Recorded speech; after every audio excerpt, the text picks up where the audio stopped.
final episode of mobility in a 3-episode series on mobility. First week of mobility, we discussed the benefits of mobility.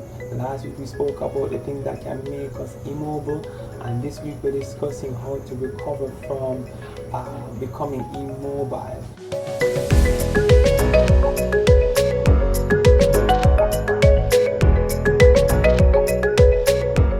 So, just wanted to review the 5 M's of geriatric with you real quick.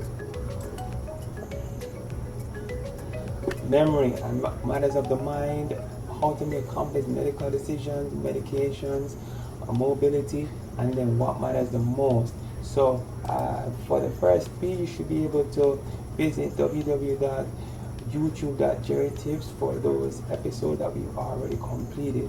So, next, let's go to the outline of this presentation.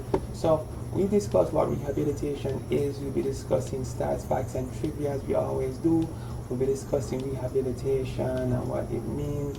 We discuss your rehab team locations, tools, and then we discuss tips on rehab, and then we discuss resources. Right, so rehab is a big deal, and I just hope that you learn how to rehabilitate yourself, and that you shouldn't lose hope if you've lost your mobility. Alright, so in terms of rehabilitation, it's the act of restoring someone to health or normal life through training and therapy after imprisonment, addiction, or illness. In our case here, we'll be discussing illness rehabilitation, as in loss of mobility. Rehabilitation is from the word re and habilitate. Re means again, and habilitate means habile in Latin, which means fit and suitable. So essentially, rehabilitation means to make fit and suitable again. The Geri stat for today is that each year over 300,000 older people, those 65 years and older, are hospitalized for hip fractures, and this is from the CDC.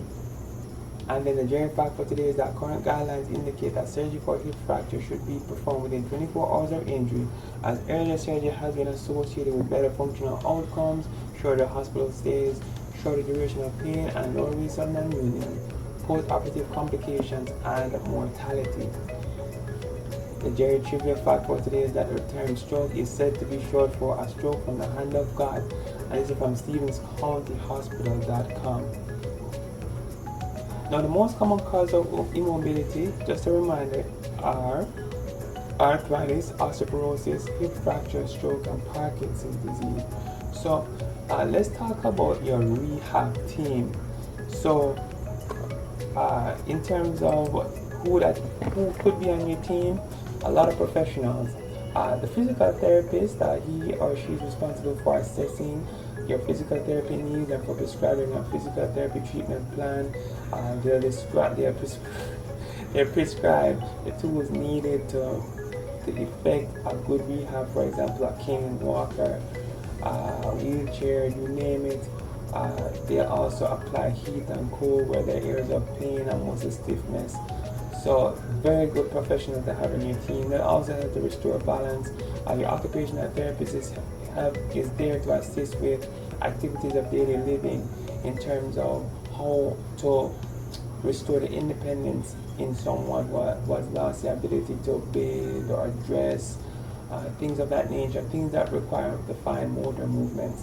The occupational therapist is there to evaluate that and to evaluate the home, to determine the safety of the home and how well the home is prepared for that person to return to home and to the community.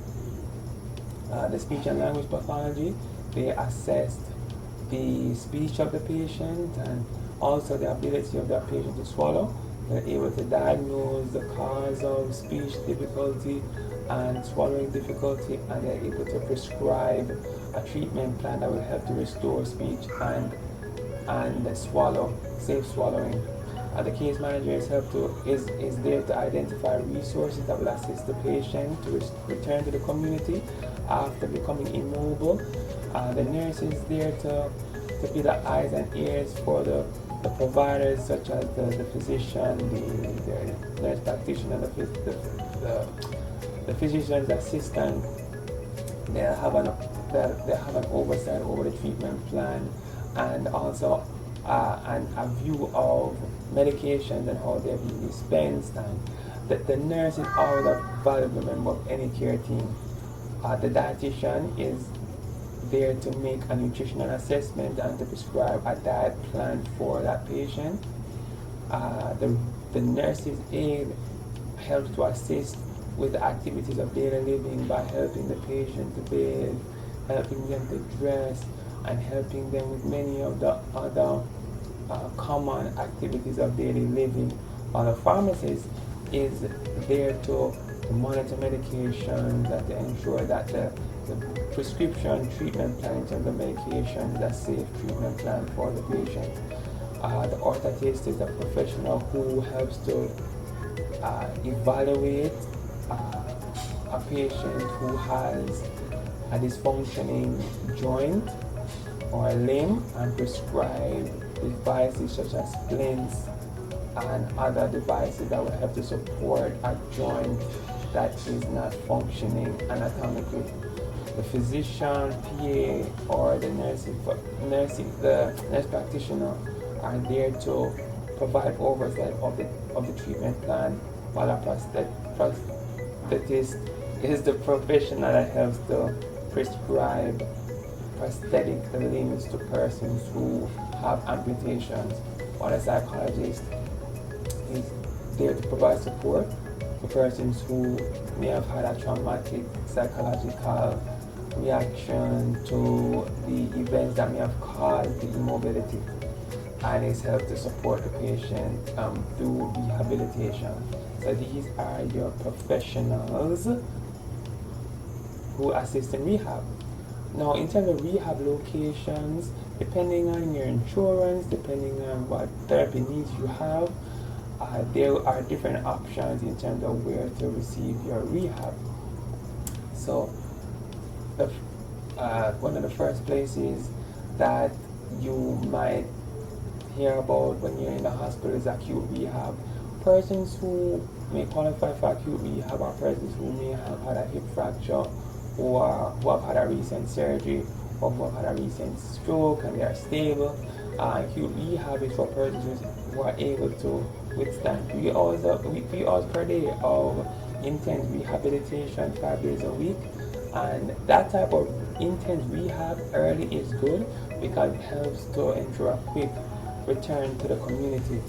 The skilled nursing facility are for persons who need supervision in the rehabilitation. However, they are not able to meet the criteria for acute rehab. So to determine the location where persons end up, a physical therapist or an occupational therapist will do an evaluation in the hospital. While for home physical therapy and occupational and speech therapy, this type of therapy is prescribed for persons who are homebound, not able to leave the home, while outpatient therapy is for persons who are mobile, either able to drive or to be driven to a facility to continue therapy in the short, medium, and long term. So this type of therapy is good for persons who may have had therapy in an inpatient hospital facility. They become stronger and strong enough to return in the community, but they still need some rehabilitation in terms of supervised rehabilitation after return into the community. So that is that. And finally, your rehabilitation tools. There are some persons who, as they rehabilitate, they need the assistance of devices, either in the short, medium, or long term.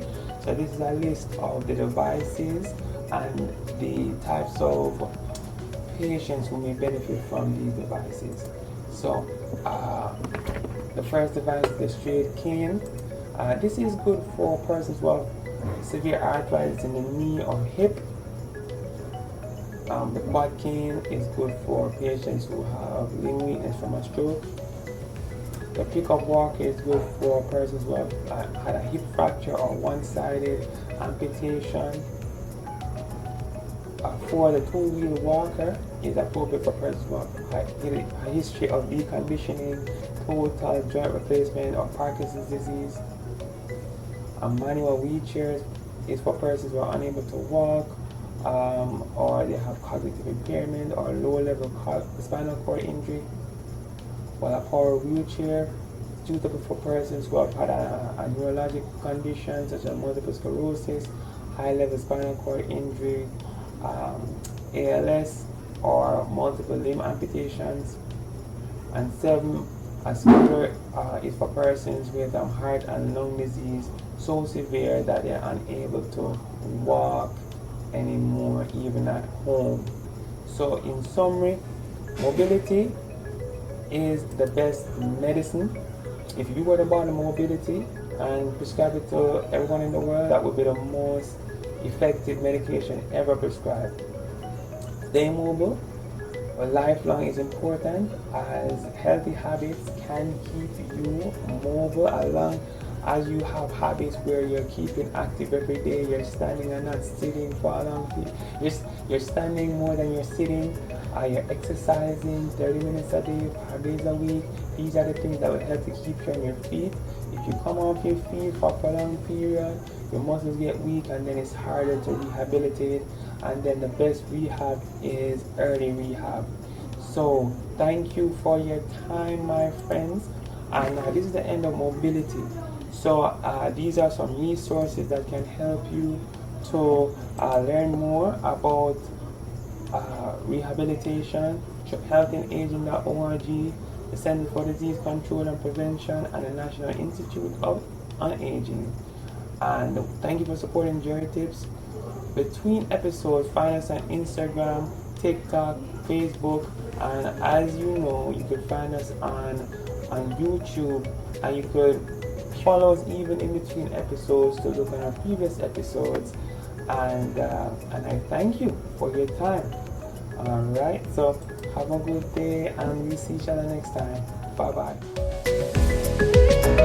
bye.